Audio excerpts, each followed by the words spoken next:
Yo, Ben from Flatdog here today. In this video, we're going to show you how to mount the Flatdog Discovery 3, Discovery 4 roof rack to the vehicle. We're going to show you how to fit the rails onto the car and also where the brackets go. Why Discovery 3, Discovery 4 Flatdog racks? It's strong, durable, practical, ideal for camping and exploring, or just for general storage. Maybe if you're in the DIY trade, something like that. Great for strapping down too. Let's get to it.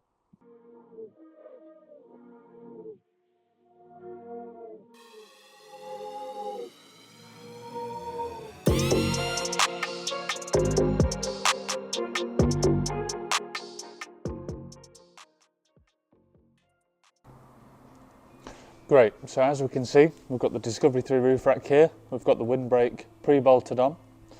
We've got the legs and the brackets already bolted in the majority of positions. We've got the front leg. The front leg always goes to the windbreak end. We've got our M8x25 bolts slotted into the T-channel.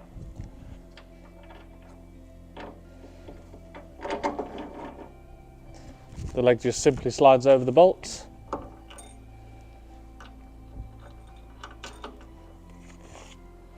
Nut and washer. And at this point we're just going to pop the leg slightly inside the perimeter of the rail, tighten these two up, not really tight, so you've got a bit of movement on the roof. And it's the same with this L bracket here. We'll show you a close-up of this one, but you've got your two holes, the bolt to the roof rack and your adjustable slot for the outside bracket. Same again, nut and washer. And you want to tighten the bracket up just inside the perimeter of the roof rack, so you've got some adjustment on the roof when we lift it onto the car.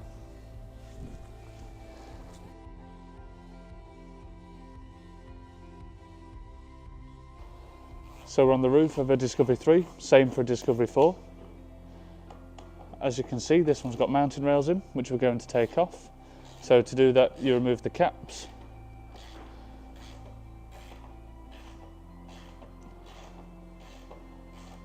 And on the front, you've got the little fir tree position. So we'll remove this. There's a thread underneath. We'll bolt the bracket too. And get the roof rack on. So just a little tip to remove this fir tree. It's not the best. It's always going to snap, especially on the Discovery 3. So little pry tool underneath, and you can see it's going to fold the flaps of the fir tree, which is absolutely fine at this point. You just don't want to snap it.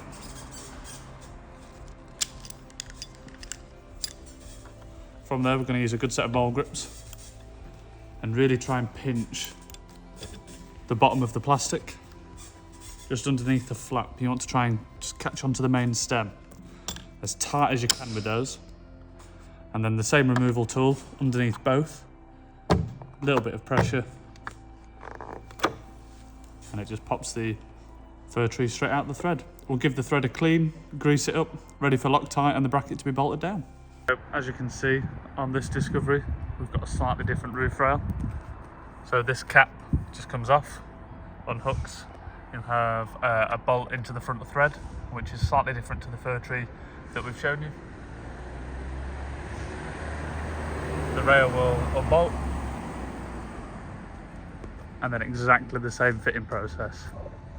Some Discoveries won't have that rail at all. It will just be 4 fir tree clips. Nice and simple. All you need to do is just reveal those threads and all of them.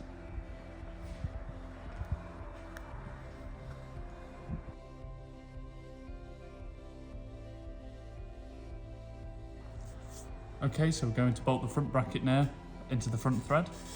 So nice and simple, as you can see. It is a case of just offering the bracket up, washer and bolt.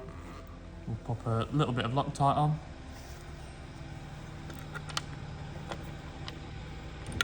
And that just threads it. The front bracket is bolted into place. We've got the brackets on the rear rail, and we're just going to bolt the rear rail down to the roof now. As you can see, we've got the spacers in the roof,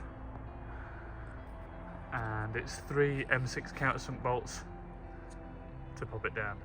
So it is just as simple as lining up the holes, popping in the bolts and tightening it up.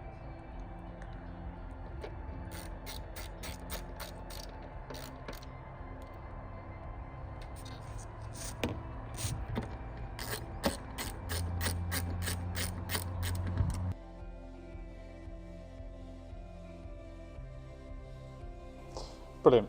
So now we're just going to show how the brackets go together.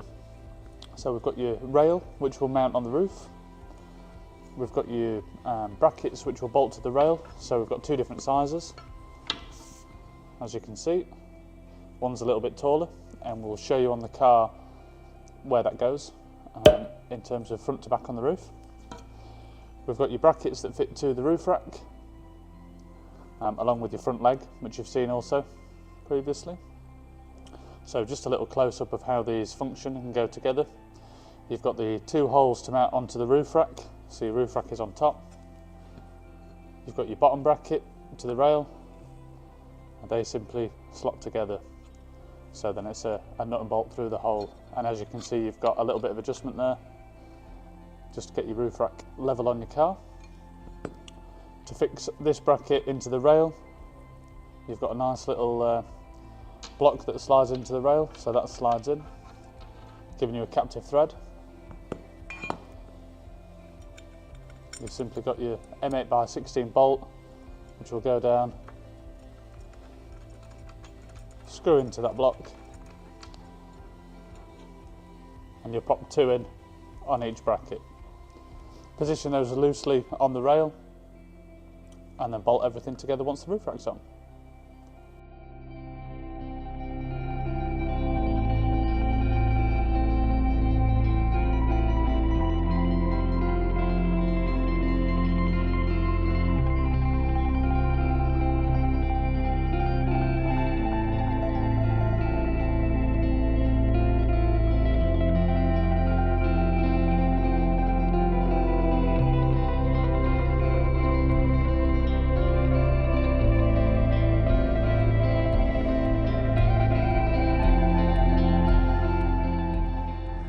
So as you can see, we've lifted the roof rack into place, popped some blue foam underneath just to protect the roof while we popped it on the car.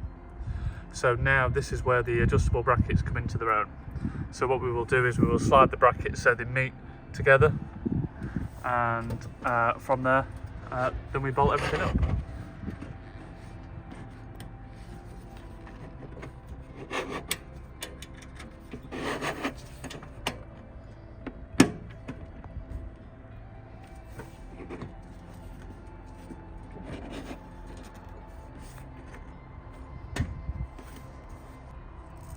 So now it's just a case of putting the nut and bolt through the bracket.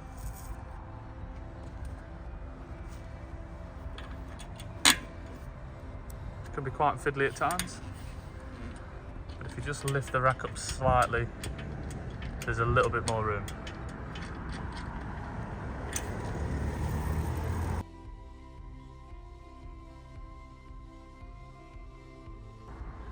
And to finish off, just use the provided plastic caps